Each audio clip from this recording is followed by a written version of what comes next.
এমনকি জায়নামাজের মধ্যে এখন কাবা ঘরের ছবি আছে না নাই? আছে না?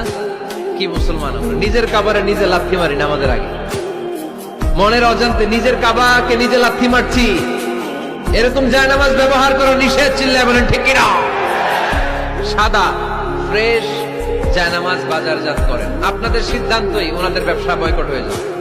আপনারা যদি এখন থেকে মসজিদের মিনারা আর কাবা ঘরের যে প্রতিকৃতি বা ছবি, এরকম ছবি সম্বলিত জায়নামাজ কিনা বন্ধ করে দেন, এদের মার্কেট থাকবে? কথা বলেন। কালকে থেকে আমরা জায়নামাজ কেনার সময় ফ্রেশ জায়নামাজ কিনব। কোন মসজিদ, কোন মিনার, আমাদের কাবা ঘরের ছবি সম্বলিত কোন জায়নামাজ কিনা যাবে? আওয়াজ করে বলেন, যাবে? যাবে না। এগুলো হচ্ছে মসজিদের আদাব, এগুলো রক্ষা করে মসজিদে ঢোকার দরকার আছে না নাই? সামনের 5 মিনিট আয়ো, ফানিতে আছে 5 মিনিট আয়ো, আয় হাতে সামনাসামনি এক সপ্তাহ